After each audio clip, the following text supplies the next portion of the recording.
In Twin, we say never leave serendipity to chance. And we were the beneficiaries of some serendipity about 2 years ago in Estonia at the Arvo Pärt Center, one of the great contemporary classical composers in the world, who's still alive, actually. And William was there to spontaneously, as he calls it, real-time compose to a film he had never before seen. 65 minutes worth. 65 minutes of real-time composition to a film he had never seen. In front of an audience. And it was kind of exciting and extraordinary. And so I reached out to William and said, hey, would you ever do this for us? And he said, you know, maybe. Call my agent. Don't call us, we'll call you. But here we are. You wrote all the music for Fame, the TV show from many years ago. Yes. Yeah. Many years ago. And dozens of other films and scores for film and TV. And about 50 altogether. About 50 altogether. Yeah. And then you'll experience real-time composition a little bit later. Sonia Coman, a very interesting entrance to our panel. Not only is she leading digital engagement for the National Cathedral in Washington, D.C., and hi to Reverend Joe, who's also here from the Cathedral. She also has a Ph.D. in art criticism, is that correct, from Columbia? And yes, and business. It was a joint degree. Yeah, well, that's probably a good idea to have a backup. So, and AJ yes. Kristian, whom we met recently online, who's a professor of digital at the School of Communications at Northwestern, focused on digital equity, but also just how this technology stuff is affecting all aspects of how we communicate and do art and create. And of course, my longtime friend Kristian Hammond, who's one of the world luminaries in AI, he's a professor of AI at Northwestern, and also sometimes an entrepreneur who, builds a company and, as you say, gets rid of it after a while, usually with some success, I might add. So with that as a setup, I'd like to open it to the panel for a little bit of reaction. Kristian, go ahead. I loved the deconstruction of the artistic experience into the things that pop into your head without you knowing, to crafting and directing. So that notion that being an artist is not that you sit there and every once in a while it happens and it's magical, but that it's really something that it has some beauty to a structure, and the structure is not the same for all of us. But there is something there that is marvelously structured. And trying to figure out how these things work has something to do with the history of AI, right? History of us attacking AI.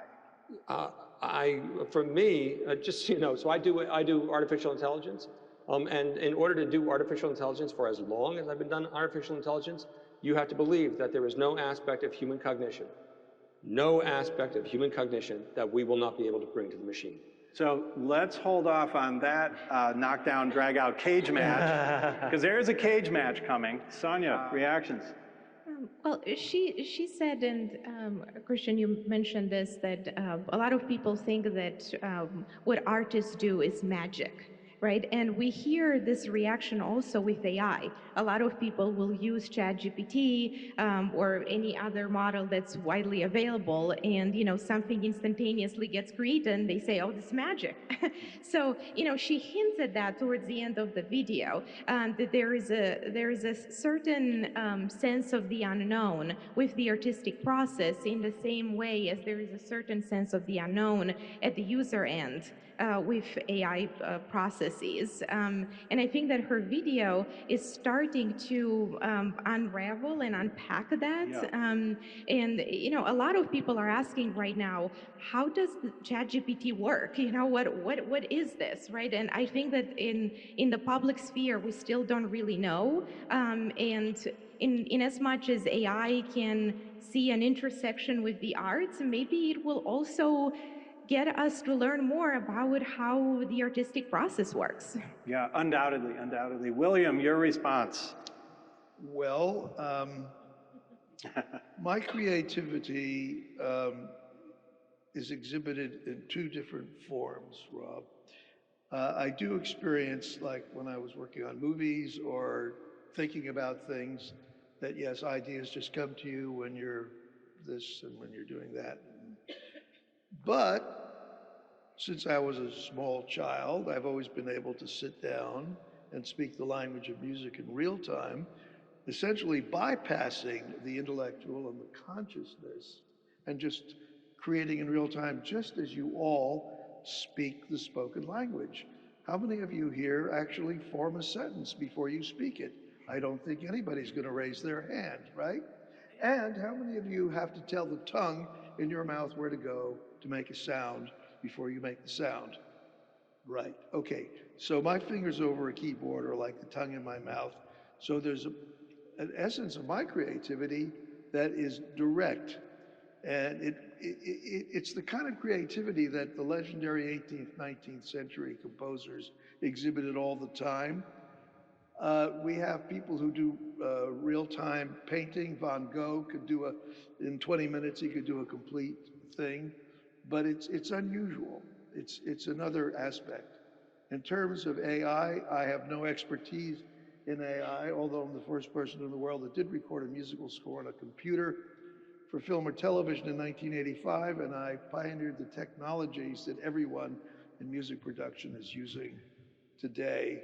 And AI, I would think, is a tool, but generally my feeling is that technology is always a means to an end and is never the end in itself. I don't think there's any substitute for the human experience, and after all, AI only exists because it takes human experiences that it already absorbed and tries to synthesize and come up with something else, as far as my understanding of what AI is.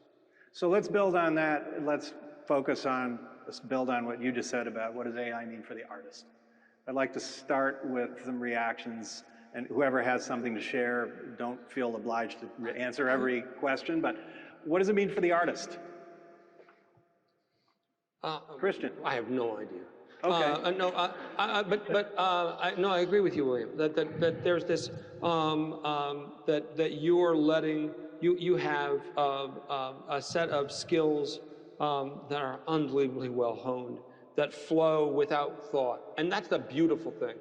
But you also have an executive function that helps you go through experiences to make those skills even better.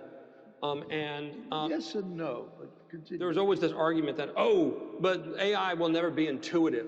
It's like, oh, good Lord, language models are pure intuition. They produce language without being able to tell you why. They just produce it. Interesting. Large language models are pure intuition. They are pure intuition. But then we make decisions about how to train them, and that's the executive function that actually decides to make them better, which is not to say they're creative. They have some creativity in them, but the creativity, and this is the thing I love about AI and where it is right now, the creative power of language models or image generation comes from a partnership, a real partnership. And I don't mean a human and a tool, but two different systems that are working together to create something that did not exist before. Which sounds very different than, say, the human and the piano, where the piano is my favorite instrument, but it sits there. It's an instrumental tool. And now you can have a partner. Now, I'll come back to you, William. Sonia, I would like to pose a question to you. When we ask this question, can AI ever be creative, a natural question, especially for an academic, would be, what do you mean by creative? I mean, as a matter of course, look up creative, I create something. So by definition, AI is already creative. It's creating stuff all the time. It might not be what you want. What do we maybe mean by being creative as an artist? Yeah, I think we were talking a little bit about skill, right? And I think that right now we're seeing a lot of de-skilling and reskilling that's happening as artists, especially, or creatives, interact with AI.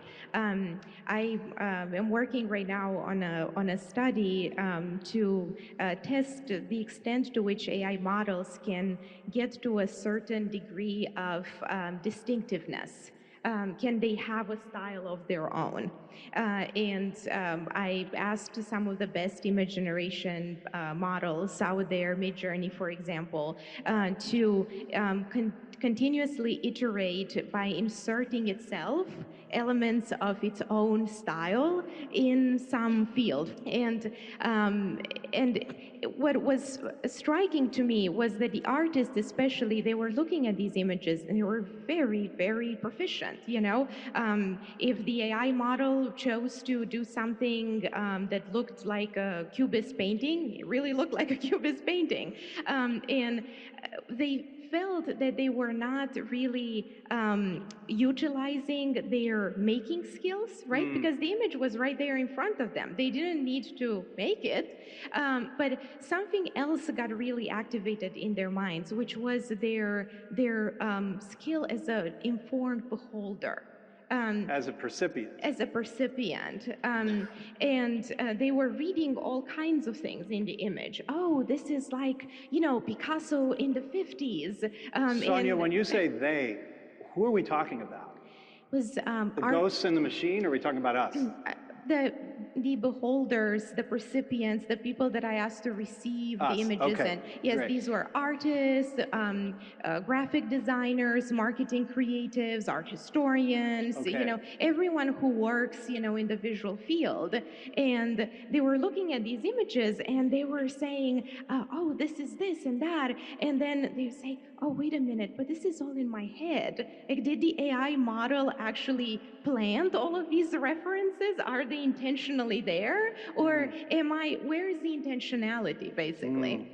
Is it, and this is not new. This is a debate that's been around in art history for centuries. Is the meaning of art intrinsically in the art, or is it in the eye of the beholder?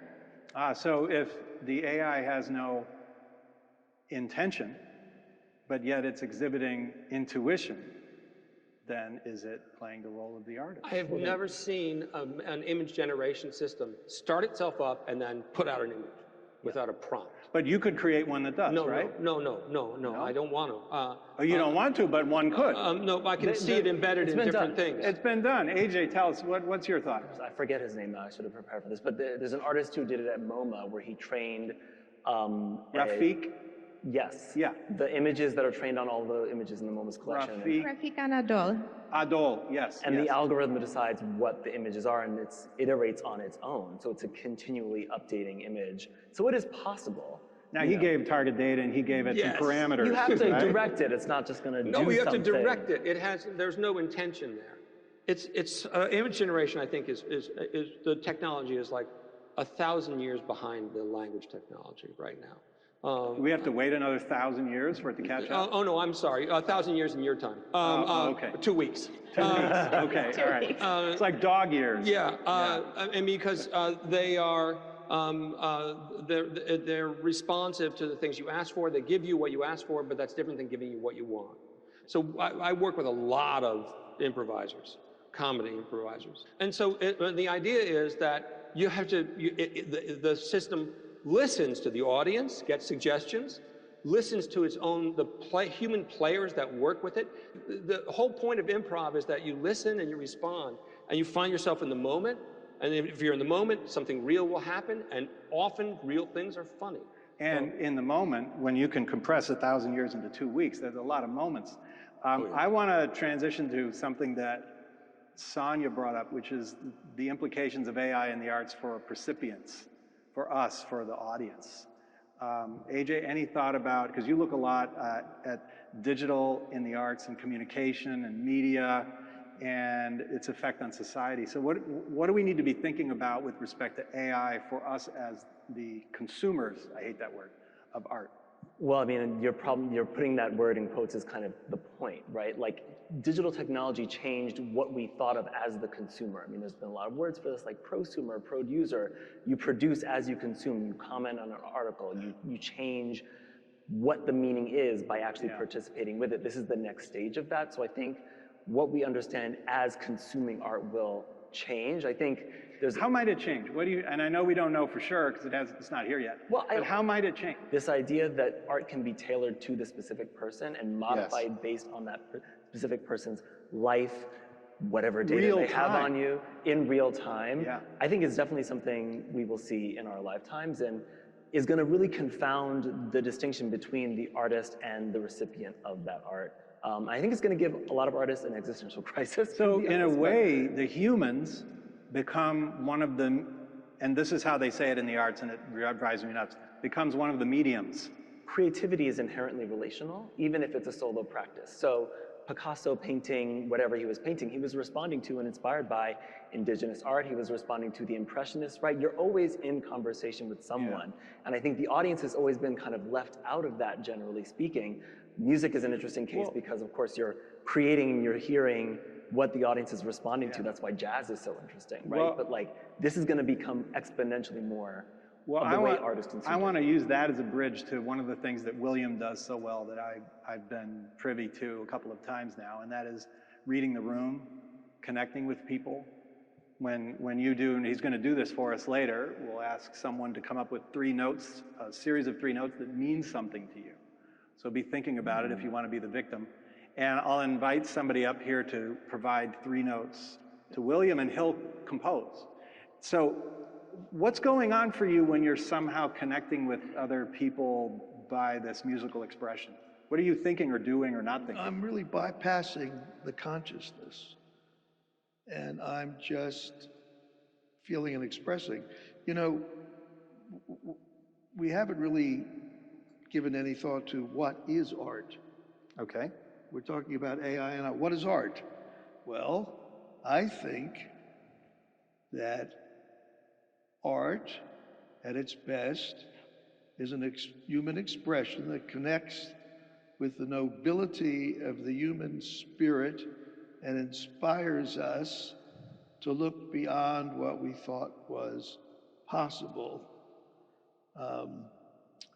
And music, of course, is the most emotional and direct route to the emotions. But I think all of the arts, it's human expression that motivates us. Now, if AI can create a work that moves people as much as what a gifted artist can do, great. I think there's no question that the combination of AI and whatnot will produce things that are new and different.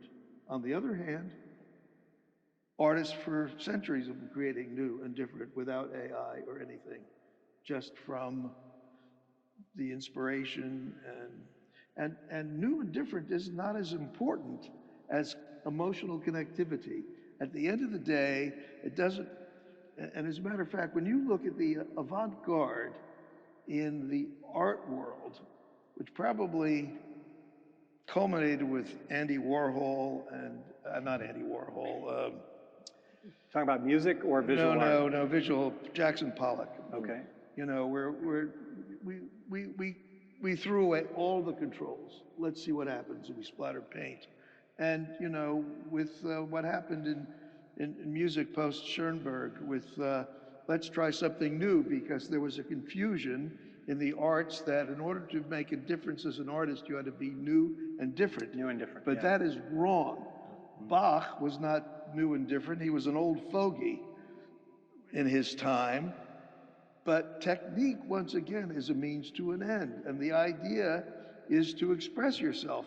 If somebody wrote a book in a language that was a new language that nobody could understand, nobody would read it. So at the end of the day, it's incumbent upon all artists to create that which connects, moves, and inspires other human beings. So on that note, let's shift to the grand scale of what does this mean for society? What does this mean?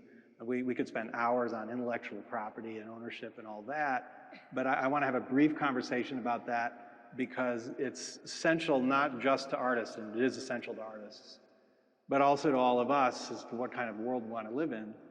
You know, I think artists are really scared right now. I think we should be concerned. We're already a society that has devalued the work of art, the value of the work of artists, who I think, like you said, are the people who keep us connected to our spirit, our soul, our connectivity, why we're here on this planet. And AI has the strong capability of eliminating that work and potentially taking the soul out of it as well. I don't think we know yet, right? So there's both a labor question, there's an intellectual property question around ownership, and then there's the what is the kind of thing we can't quantify, how it changes who we are, how we relate to each other. I mean, yes, it's completely understandable that artists would be concerned. I know some artists, also some creatives who are, employed in PR firms, who are product designers, and they see that this cannot be stopped, So instead of trying to protest it and try to put guardrails around it, they're kind of pivoting and trying to get new skills. I think that you were mentioning that the consumer is going to become kind of a co-creator, right, more and more. And I think that in that sense, AI is also unlocking a lot of skills for people who may not consider themselves creative, who may not consider themselves artists. People who cannot create a likeness. If they want to create a portrait, for example, they cannot do it, right? If they pick up a piece of paper and charcoal. But with AI, at least in the digital realm, that is now at their fingertips, and they can use that medium to unlock and tap into creativity that maybe was otherwise kind of locked inside of them. So I think there is also tremendous potential. One other thing I want to mention in regard to something William said, which is that in the grand scheme of things, creativity has always been understood as this tension, between what's already out there in the field and something that is new. If it's too new, right, like a book in a language that nobody can read, then it's not good, right? If it's not new at all, then it's not creative because it's more of the same. So it has to be in that sweet spot, right? Somewhere in between sameness and novelty, right? And I think that AI, because it's so collaborative, right, as you were saying, it is definitely already aiming for that perfect middle ground, for that perfect tension. But you said there's no intentionality, so I don't think it's aiming at anything, but we can aim it at things. William, I felt that you had something to add. Well, I have so much to add. I don't know where to begin, but no, it's all very, very interesting. But what Sonia just said, look, it's very interesting in the field of literature. Literature is the only area where literary critiques are generally done by other authors. And authors write, they're all using the same English language. And in music, people use a musical language. And it's what you do with the language as an individual. You express, and you either connect or you don't. And in terms of AI, in 1985, I created the first score on a computer. And since that time, there have been programs like GarageBand and all kinds of things which have given technology to the average person who can put together stuff. This is not new. It's been going on for a long time. And in popular music, a lot of people are using these techniques, and they're different. They're not different. Some are, you have a Taylor Swift and you have somebody else. I don't know. At the end of the day, we use everything. We're human beings. We use all the tools at our disposal. We do the best we can to express what it is we want to express. I'm not afraid of AI. I think AI in certain areas, go beyond supercomputing and will probably lead to huge advances in beyond the arts and medicine and scientific research. But so, William, I'm going to ask you one more question, but set up our other panelists for my concluding question, which I have not shared with them, which is 2 words to describe how you feel about the future of AI in the arts. Yeah, I'm going to give you a chance. Yeah. No, I want to comment about the letter to the arts. Yeah, sure, but in a minute. Okay. I'm setting them up, so they're ready. Okay. I'm giving them a prompt. All right. 2 words to describe how you feel about AI in the arts, and do not explain them. Do not explain them. I'll come back to you. So, William, your thought about the artists and AI and their there are going to be lawsuits. People are going to. Some of you here may be part of them. and after a couple lawsuits, people are going to be a little bit more careful about what they pilfer or what they don't pilfer. You know, before I go to that I'm sorry, ending, this is like, I know there's a lawsuit that's pending that Martin Scorsese is suing Quentin Tarantino for watching all of Martin Scorsese's movies before he started making movies. And because that's an outrage. I mean, you learned how to make movies by watching my movies? What a horrible human being you are. What a thief we used you to are. call that a legacy, or Oh no, that's exactly what it is. yeah. Or a style, or a movement. Yeah. I mean, That's very different than somebody lifting something from a particular song. sampling. You're right. Sampling is evil, but actually learning a style is different. Not when you credit the source of the sampling. But that's the and thing pay is that royalties. it's money. Yeah. Money Compensation is meaningful, and I think people should be compensated. Yeah. But even in the letter that the artist wrote, also in the author's suits, one of the moments was like, this is threatening our creativity. It's like, no, it's not. It's understanding your creativity. I agree with you. It's embracing your creativity. I agree with you. It's loving your creativity. And it's just that we can't take when we're building systems, we can't take away their ability to actually learn from us. What a horrible thing that would be. But when they learn from us, then they learn from us and they learn how to do what we can do. And that's what the goal is. That's the whole goal. William, one thing that you said to me at your studio in New York that I've been reflecting on a lot is, to what extent is some of this inspiration coming from a higher power? And you have a perspective about that. Well, look, none of us in our physical bodies have any real clue about what it's all about. My best guess is that, well, actually, I don't know.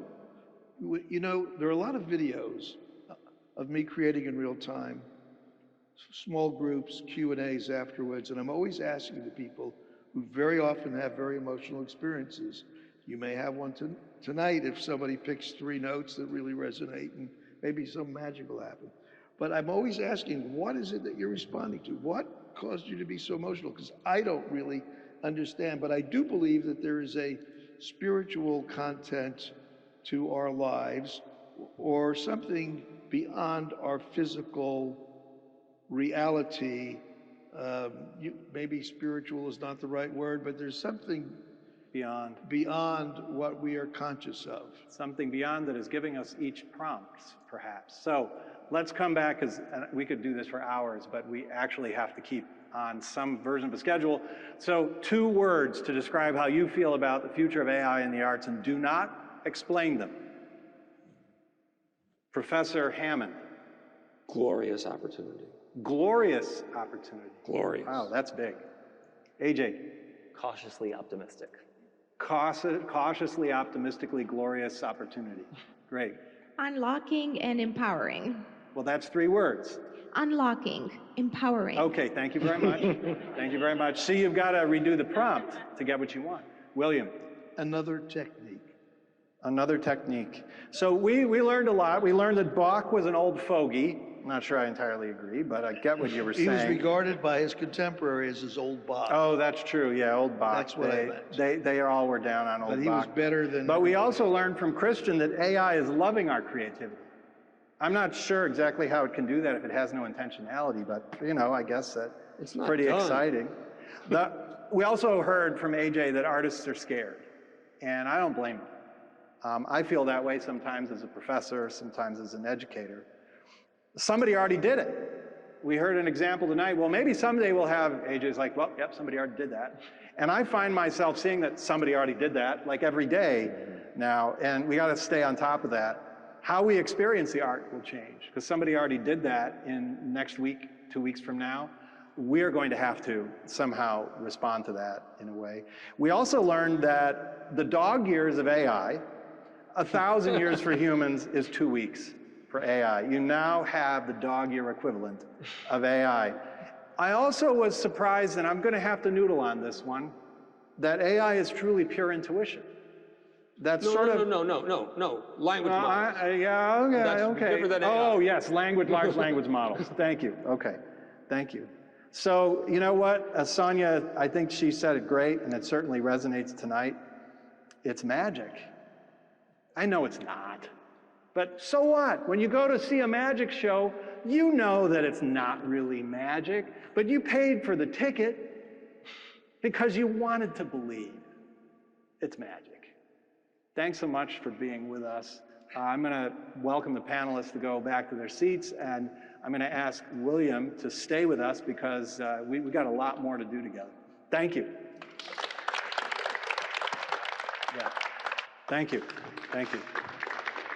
I'm very excited about this fellow that you've seen already. This is a very serious picture here. The me I used to be. And that's a mouse, and that's a computer. When I was at his studio in New York, he actually had under the keyboard, he had these sensors that immediately created the score for the music, and he was able to go in and adjust the score of his real-time compositions, which is very exciting. So he's of the day, he's of the future throughout his whole career, and I included that photo because this is the year that William signed with Motown.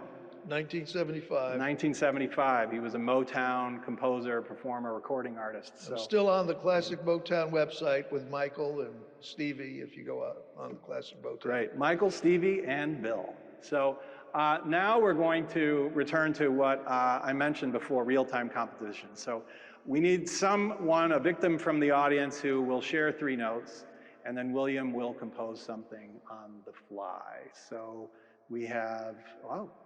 You clearly win the prize. So I'm going to ask you to come up, Greg, and I'm going to ask you to share your, now are you actually a pianist?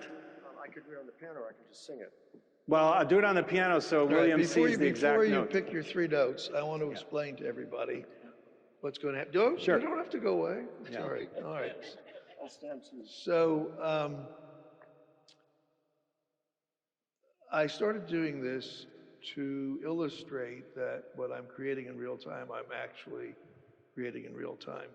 So I am going to ask Greg to pick 3 notes that resonate with him, that you really like, and that usually helps create some kind of bond and connection, actually with all of you, somehow, I don't know how. But what I will do is take the 3 notes as the first 3 notes of a composition and develop a composition. And what is a musical composition? It's an idea that gets developed and has a beginning, a middle, an end, and et cetera. And let's see what happens. Great. What's your pleasure, Greg? Wow,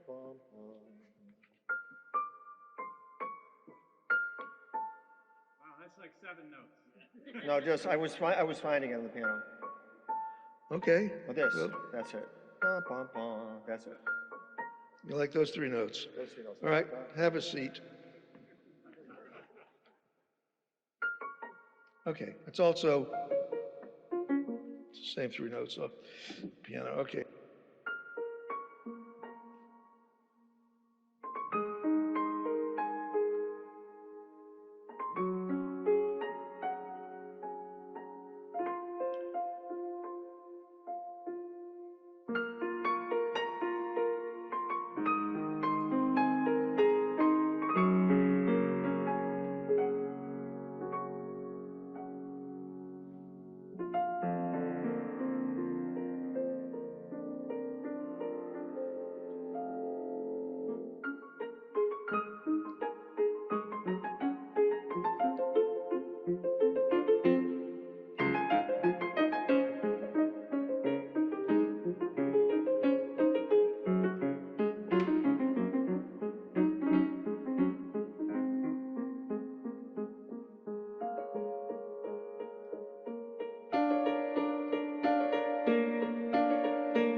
So, Greg, were those your 3 notes?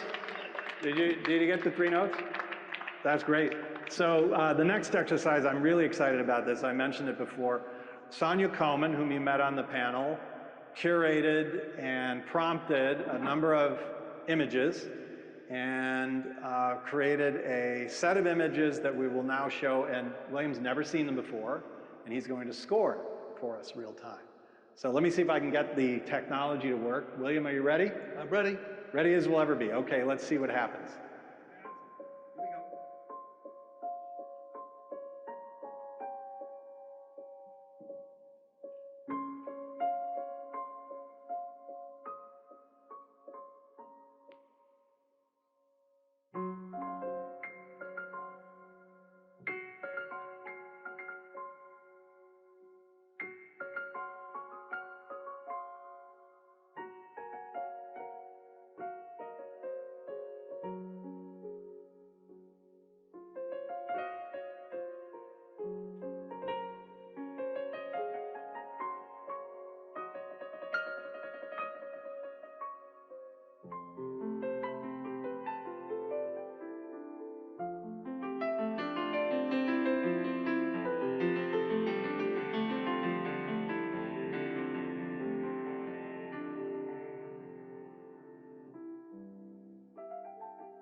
Thank you.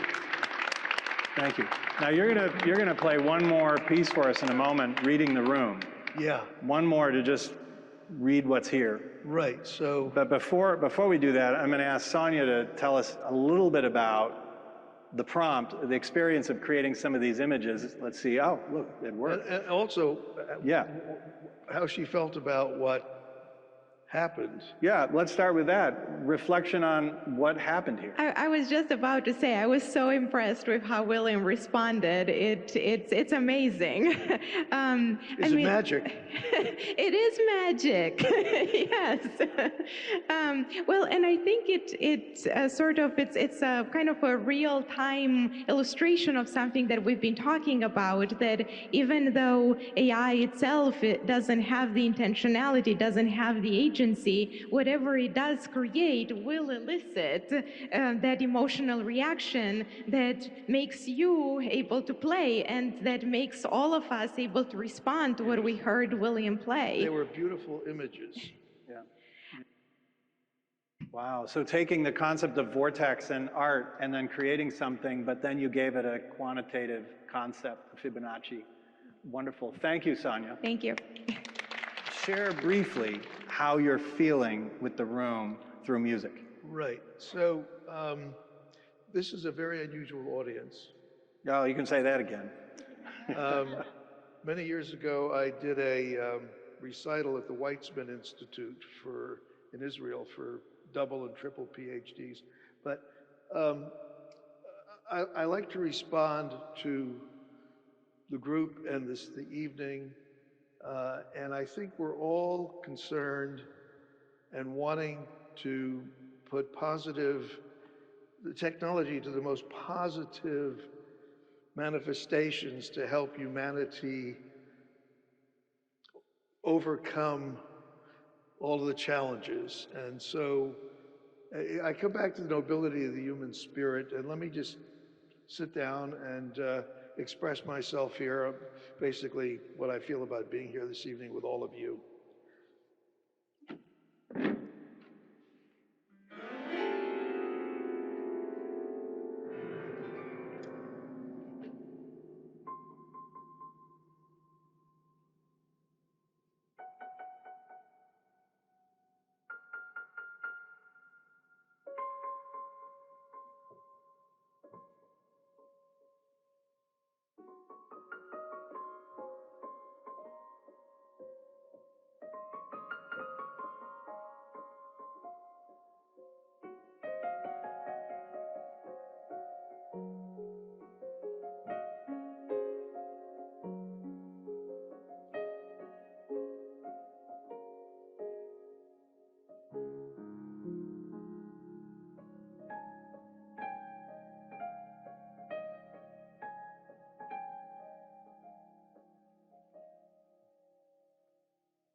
William Goldstein, everyone. Thank you. Bill, thank you. Thank you, Rob. You'll be with us again at the end to take your seat. So welcoming back up Jeffrey Ernstoff. You've often seen him like this if you've been to Twin before.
Thank you. Thank you. William Goldstein, Jeffrey Ernstoff. That's what we have for you this evening. If I could have my fellow panelists come up and take a quick bow.